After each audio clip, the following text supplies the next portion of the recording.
असं म्हणतात ना की sometimes disconnections are like a blessings.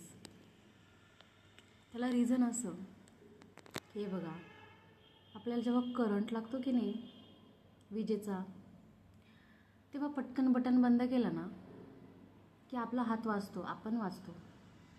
पण जर त्याला पटकन बंद नाही केलं तर आपण मरतो. त्याच्यामुळे वेळ असतानाच डिस्कनेक्ट जर केलं तर आपण वाचतो, राईट? तसंच असतं आपल्या आयुष्यामध्ये.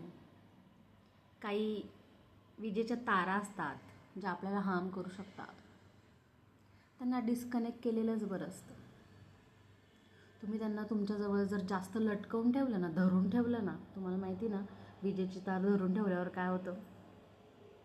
धरून ठेवलं तर तुम्ही मरणार आहे, सोडून दिलं तर तुम्ही वाचणार आहेत. खूप मोठं आयुष्य असतं आपलं. त्या आयुष्यामध्ये आपल्याला काही अशाच गोष्टींपासून वाचवावं लागतं आपल्या शरीराला, आपल्या स्वतःच्या जीवाला. त्याच्यामुळे म्हणतात ना, डिस्कनेक्शन्स आर लाईक अ ब्लेसिंग. आणि ते देव करत असतो आपल्यासोबत. आपल्यासाठी काय चांगलं आहे, काय वाईट आहे.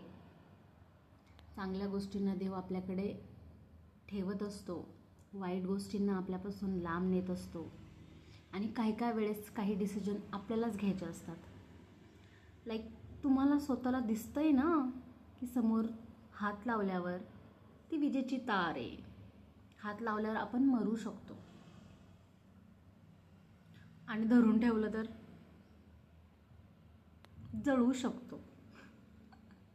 त्याच्यामुळे stay away, stay safe, let it be.